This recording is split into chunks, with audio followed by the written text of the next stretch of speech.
Sher Singh advocate भगवान वाल्मीकि जी को साक्षी मानकर शपथ लेता हूँ कि मैं भगवान वाल्मीकि अंबेडकर सामाजिक एकता मंच संगठन में एक कार्यकर्ता के रूप में आजीवन निस्वार्थ कार्य करूँगा। अन्य किसी दूसरे संगठन में कार्य नहीं करूँगा तथा समाज कार्य के लिए हर समय उपलब्ध रहूँगा। अजय बाल गोयल भगवान वाल्मीकि जी को साक्षी मानकर शपथ लेता हूँ कि मैं भगवान वाल्मीकि अंबेडकर सामाजिक एकता मंच संगठन में एक कार्यकर्ता के रूप में आजीवन निस्वार्थ कार्य करूँगा तथा समाज कार्य के लिए हर समय उपलब्ध रहूँगा। भगवान वाल्मीकि जी को साक्षी मानकर शपथ लेता हूँ कि मैं भगवान वाल्मीकि अंबेडकर सामाजिक एकता मंच संगठन में एक कार्यकर्ता के रूप में आजीवन निस्वार्थ कार्य करूँगा तथा अन्य किसी दूसरे संगठन में कार्य नहीं करूँगा। समाज कार्य के लिए हर समय उपलब्ध रहूँगा। भगवान वाल्मीकि जी को साक्षी मानकर शपथ लेता हूँ कि मैं भगवान वाल्मीकि अंबेडकर सामाजिक एकता मंच संगठन में एक कार्यकर्ता के रूप में आजीवन निस्वार्थ कार्य करूँगा। अन्य किसी दूसरे संगठन में कार्य नहीं करूँगा। भगवान वाल्मीकि जी को साक्षी मानकर शपथ लेता हूँ कि मैं भगवान वाल्मीकि अंबेडकर सामाजिक एकता मंच संगठन में एक कार्यकर्ता के रूप में आजीवन निस्वार्थ कार्य करूँगा तथा समाज कार्य के लिए हर समय उपलब्ध रहूँगा। मैं इंद्र वाल्मीकि भगवान वाल्मीकि जी को साक्षी मानकर शपथ लेता हूँ कि मैं भगवान वाल्मीकि अंबेडकर सामाजिक एकता मंच संगठन में एक कार्यकर्ता के रूप में आजीवन निस्वार्थ कार्य करूँगा। अन्य किसी दूसरे संगठन में कार्य नहीं करूँगा। समाज कार्य के लिए मैं उपलब्ध रहूँगा। मैं सुरेंद्र मेहरा भगवान वाल्मीकि जी को साक्षी मानकर शपथ लेता हूँ कि मैं भगवान वाल्मीकि अंबेडकर सामाजिक एकता मंच संगठन में एक कार्यकर्ता के रूप में आजीवन निस्वार्थ कार्य करूँगा तथा समाज कार्य के लिए हर समय उपलब्ध रहूँगा।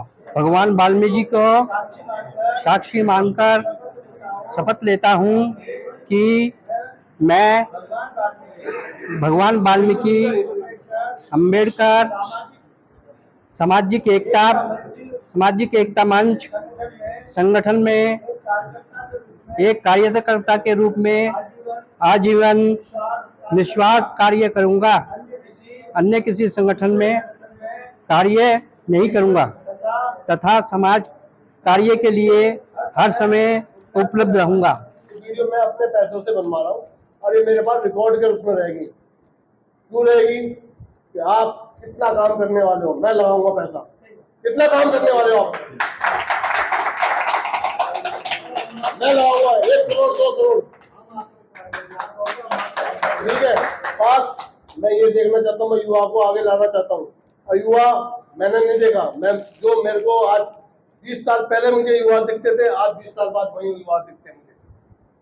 मेरा भी अपना एक्सपीरियंस है, क्योंकि हमारे कई आदमी ऐसे हैं जो कि वो काम करना मैं ना यहाँ मौजूद हूँ, मेरा बेटा हॉस्पिटलाइज है, मैं सवेरे 10:30 बजे से यहाँ हूँ और 4 दिन से मैं यही हूँ कंटिन्यू। क्यों? मुझे इस समाज को उठाना है, नहीं तो मैं भी घर में बैठ सकता हूँ, अच्छा कमाता हूँ, अच्छा खाता हूँ। सही है। हमारे समाज में सबसे बड़ी वो क्या है कि मैंने कल भी बताया था कि वो दूसरे के यहाँ पर चले जाएंगे, अपनों के यहाँ नहीं आएंगे। और मैं आपको बताऊं, इस समाज के अंदर ही मैं दूसरों को भी लाके दिखाऊंगा और वो इस समाज का काम करेंगे, वो इस समाज का काम करेंगे, आगे से आगे काम करेंगे। आप तो एक बार शुरुआत हुई है, बहुत है, मेरे पास बहुत है जो मुझे कहते हैं। मुझे रात को मैं फोन पे अपने दोस्तों से बात करता हूँ, वो और भी बिरादरी के हैं और जात के हैं, वो मुझसे कहते हैं विनोद तू कर, हम तेरे साथ हैं। मैं तो उन्हें आप बुलाना नहीं चाह रहा ना, मैं पहले अपने संगठन, अपने समाज को जोड़ना चाहता हूँ।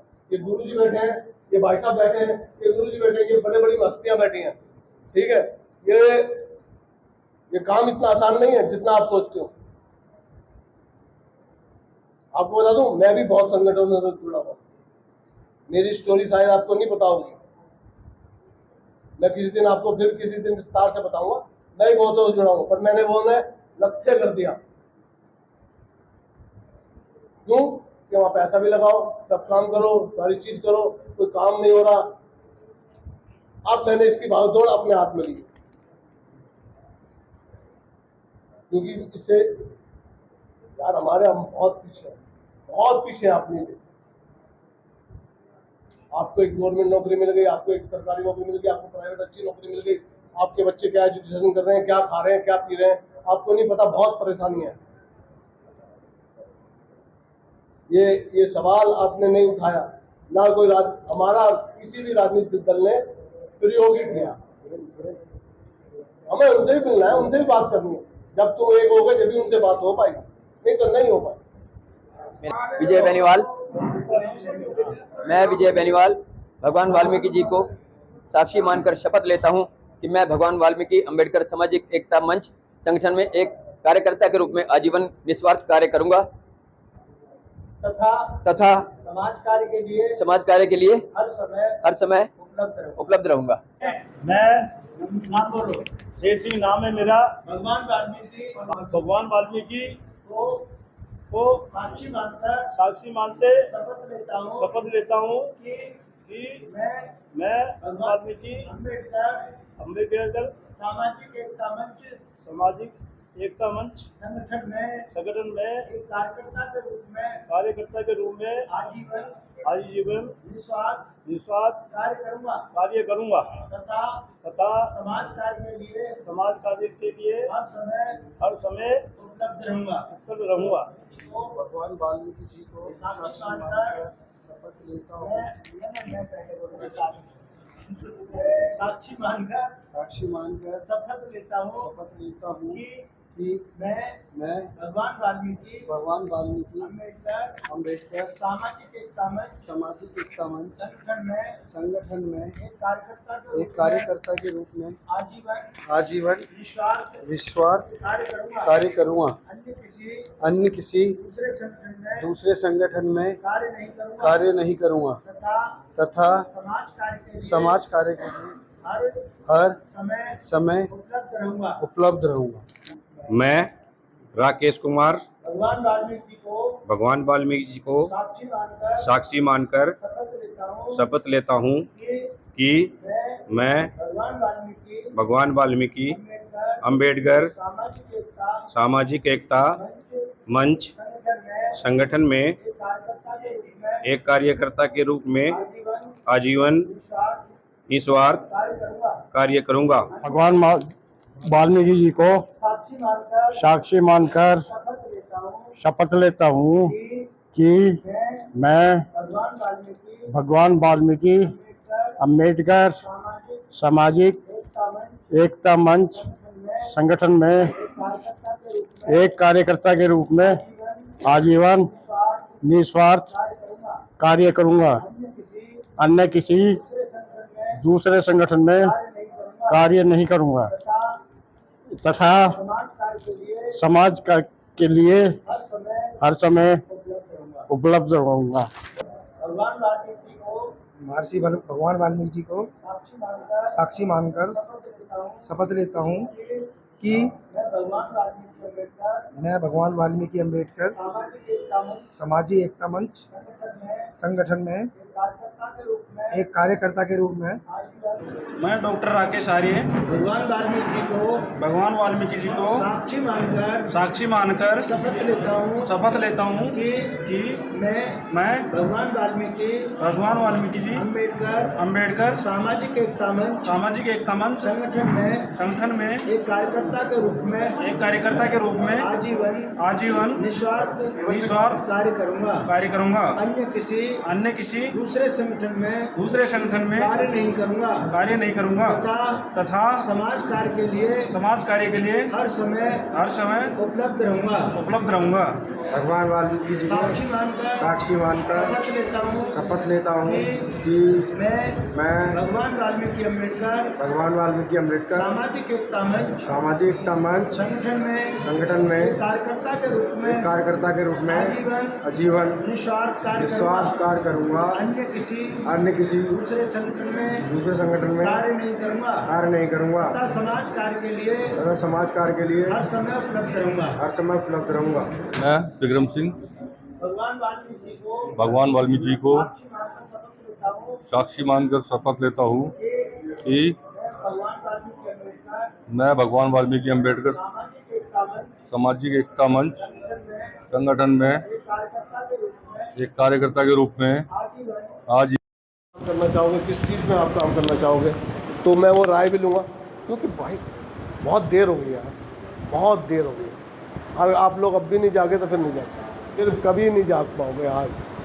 मैं मानता हूँ हमारे बच्चे एजुकेशन में आ रहे हैं, हमारे बच्चे हर चीज़ में आ रहे हैं, हमारे बच्चे हर फील्ड में आ रहे हैं, पर उन्हें आगे बढ़ना कौन दे रहा बताओ मुझे बता दो। कोई भी ओलंपिक में या कोई भी इसमें कोई लाया पदक हमारी अपने कास्ट, मुझे बता दो किसी। क्योंकि टैलेंट बच्चे हैं, मेरे पास है टैलेंट बच्चे, उन्हें आगे बढ़ने का मौका ही नहीं मिल रहा। मैं खुद कई मिनिस्ट्रियों में गया, वहाँ हमारे लिए बहुत फंड है, पर हम निकाल नहीं पा रहे। बस हम क्या कर रहे हैं, एक संस्था बना ली, वो कर लिया, ये कर लिया, वो कर लिया। अरे जाके आपने यहाँ नहीं लड़ना, आपने जाके वहाँ लड़ना है। अपने बच्चों के भविष्य के लिए वहाँ लड़ना है, वहाँ बहुत कुछ है। मैं भी कई मिनिस्ट्रियों में गया हूँ, मैं खुद मैंने जब सर्वे किया, सारा कुछ किया, वो कहता है यार आपका फंड आ जाता है। कोई गवर्नमेंट में काम करता हो तो मैं उसे बता दूँ, फंड अगर फंड एजुकेशन का है तो वो फंड ट्रांसफर में भी लग जाता है, तो ट्रांसफ़र हो जाता है फंड। कोई पढ़े लिखे बच्चे है तो वो इस चीज़ को समझ सकते हैं कि फ़ंड ट्रांसफ़र हो जाता है। ये चीज़ें हैं, आप थोड़ा सा समझे इसमें। मैं तो ये कहूँगा कि जितनी आप संख्या में आप बढ़ोगे उतना ही है। अब जैसे हमारे बैठे हैं, इन्हें 45-40 साल हो गए बीजेपी की सेवा करते हुए, आज एक बोर्ड में एक पद के लिए इन्हें ऐसा संघर्ष करना पड़ रहा है। आप देखोगे ये सवेरे मोदी, सुषमा स्वराज, इनकी सबका वो कोटक भेजते हैं व्हाट्सएप पे और ग्रुप में भी डालते हैं। जो आदमी इतनी निस्वार्थ से सेवा करता हो उसे उसका फल मिलना या नहीं चाहिए, मैं आपसे पूछता हूँ। फिर तो ये एक हमारी संसद जो है बांसुरी जी के हाथ में है, हम सब लोग उससे रिक्वेस्ट करेंगे, वो करेंगे भाई। ये क्या, और कोई बहुत बड़ी पोस्ट नहीं है, वो 6 महीने बाद फिर नेक्स्ट चुनाव हो जाते हैं। तो 6 महीने के लिए अगर वो एक एससी को दे देगी, आज तक वो है वहाँ पर कोई एससी नहीं गया, उस पोस्ट पे कोई एससी नहीं गया आज तक। कभी उन्हें दे दिया, कभी जाटों को दे दिया, कभी उसे दे दिया, कभी पंडितों को दे दिया उस पोस्ट पे। तो इन्होंने फाइट करी है वहाँ पर, तो हमें इनका सपोर्ट करना चाहिए, मैं तो ये मानता हूँ। और अच्छे कार्यकर्ता है, अच्छे। मैं ये नहीं कहता आप किसी भी संगठन से जुड़ो, आपके विचार कैसे भी हों, पर समाज के नाते एक ही विचार होना चाहिए, अपनी इंसानी होनी चाहिए, अपने में आपस में बैर नहीं होना चाहिए, एक दूसरे की टांग नहीं खींचनी चाहिए और एक दूसरे का जितना हो सके भला करो। जय वाल्मीकि, जय भीम। परम श्रद्धेय और हम सबके बहुत ही वंदनीय और प्रातस्मरणीय समाज के बहुत ही महान संत विवेकनाथ महाराज जी, जो कि प्राचीन और ऐतिहासिक भगवान वाल्मीकि आश्रम जो कि पांडवकालीन है उसके पीठाधीश्वर हैं, हमारे बीच में संत विराटनाथ जी आज इस कार्यक्रम के आयोजक, प्रायोजक, संयोजक और बहुत ही अच्छे सामाजिक और धार्मिक कार्यकर्ता और भगवान वाल्मीकि अंबेडकर सामाजिक एकता मंच के अध्यक्ष बड़े भाई ढकोलिया साहब, इस संस्था के महासचिव गोल्डी भाई और तमाम आज समाज के प्रमुख बुद्धिजीवी जितने लोग यहाँ पर आज इकट्ठे हैं और आज इस संस्था के शुभारंभ में आपने आज कार्यकर्ता के तौर पर शपथ ली है। मैं आप सबको अपनी ओर से शुभकामनाएं देता हूं कि आपने एक बहुत अच्छा स्टेप उठाया है। संस्था बनाना, संस्था चलाना तो बहुत सालों से लोग कर रहे हैं, लेकिन संस्था को चलाने का 2-3 नियम व कायदे कानून है। पहला, अनुशासन, जो कि ढकोलिया जी ने दिखाया कि भाई हम एक शपथ लेंगे। शपथ का मतलब कोई ऐसा बाउंडेशन नहीं है कि आप नहीं कर सकते या कहीं और काम नहीं कर सकते, लेकिन इन्होंने आपको एक फ्रेम में बांधने की कोशिश की है कि भाई आप अगर इस संगठन से जुड़ रहे हैं तो कुछ इसके कायदे कानून है, आप इसको ज़्यादा से ज़्यादा समय देंगे, जितना समय बाकी संगठन को दे रहे हैं, लेकिन इस संगठन में आप ज़्यादा से ज़्यादा समय देंगे। दूसरा, इस कार्यक्रम का आयोजन भी यहाँ इतने पवित्र स्थल पर हो रहा है, तो मैं समझता हूँ इस संगठन का चलना और सफलता आना तो निश्चित ही है, इसमें तो कहीं कोई दो राय नहीं है। और तीसरा, आपके पास इतने जुझारू और इतने मेहनती और इतने ऊर्जावान अध्यक्ष हैं जो कि हर तरीके से सक्षम है। मतलब ये सामाजिक रूप से तो सक्षम है ही, शारीरिक रूप से तो सक्षम है ही, पारिवारिक रूप से तो सक्षम है ही, शैक्षणिक रूप से तो सक्षम है ही, लेकिन अगर जितने हमारे संगठन बनते हैं उनमें कहीं ना कहीं एंड में आकर सब मुख्यतः जो मुश्किलात आती है वो आती है कहीं ना कहीं आर्थिक तंगी की। तो ढकोलिया साहब आर्थिक रूप से भी काफ़ी सक्षम है और जैसा कि उन्होंने वायदा किया है कि आप लोग भी इस संगठन में कुछ कंट्रीब्यूट करेंगे और वो भी जितना तन मन धन से कर सकते होंगे करके इस संगठन को चार चांद लगाएंगे, समाज के जो वंचित तबका है उसकी आवाज़ उठाएंगे। और अगर संगठन की अहमियत तो ये होती है कि संगठन अगर आपका बहुत मजबूत है, आपके पास समाज अगर तैयार करके समाज में एकता ताकत पैदा कर दो, तो जैसा शेर सिंह जी के लिए हम एक मेंबर की बात कर रहे हैं, अगर संगठन मजबूत हो तो हम तो दिल्ली का मुख्यमंत्री अपना बना सकते हैं। क्योंकि दिल्ली में अगर सही मायनों में देखा जाए तो दिल्ली में हमारी 70 से 80 लाख की आबादी है और अगर इस आबादी में हम 50% लोगों को भी अगर एकजुट करके एक प्लेटफॉर्म, एक झंडे के नीचे लेकर आ जाए तो कोई भी राजनीतिक पार्टी आपको टिकट मांगने की, उनके घरों पे जाने की जरूरत नहीं है, उनके नेताओं के यहाँ जाने की जरूरत नहीं है। आप ये ताकत और शक्ति पैदा करो। सारी पॉलिटिकल पार्टियों के नेता यहीं इसी दरबार में मत्था टेक रहे हैं और टेकेंगे और आपको टिकट भी मिलेगा, आपको पद भी मिलेगा, आपको सम्मान भी मिलेगा। मैं पुनः भगवान वाल्मीकि अंबेडकर सामाजिक एकता मंच को बधाई देता हूं और शुभकामनाएं देता हूं। नमन करता हूं परम पूजनीय डॉक्टर B.R. अम्बेडकर साहब को नमन करते हुए हमारे बहुत ही आदरणीय पूजनीय स्वामी विवेकनाथ जी महाराज, जो कि हम महाराज जी के साथ 10-15 साल से जुड़े हुए हैं इस आश्रम में, और महाराज जी ने वाल्मीकि समाज के लिए, जो हमारे शिक्षित प्रोफेसर हैं, हरनाम जी यहाँ मौजूद है, पहली बार 18 लेक्चरर और प्रोफेसर महाराज जी के प्रयास से इन्होंने किया और पहली बार वाल्मीकि समाज के 18-19 प्रोफेसर नियुक्त हुए। महाराज जी के लिए एक बार तालियां बजाएं। और मैं, ढकोलिया साहब मेरे छोटे भाई हैं, हमारे विनोद ढकोलिया जी, ये काफ़ी वर्षों से सामाजिक और धार्मिक कार्य कर रहे हैं। आज उन्होंने कई बार आके अब समाज को जोड़ने की जो चेष्टा की है बहुत ही ऊर्जावान है। जिस तरह से अभी इन्होंने बताया कि हॉस्पिटलाइज है बच्चा, उसके बाद भी समाज के लिए ये चाहते हैं कि किसी तरीके से समाज का जो है उत्थान हो। और हम भी काफ़ी साल से विनोद भाई के साथ जुड़े हुए, मैं उनकी पूरी टीम को और आदरणीय विनोद भाई जो ढकोलिया साहब अध्यक्ष बने हैं उनको शुभकामनाएं अर्पित करता हूं और पूरे के पूरे पदाधिकारियों को मैं आपको विश्वास दिलाता हूं विनोद भाई कि जहां हमारी आवश्यकता होगी समाज के लिए, आपके लिए, हम तन मन धन से आपके साथ खड़े हैं और आप समाज के साथ कार्य करिए। धन्यवाद। जय वाल्मीकि, जय भीम।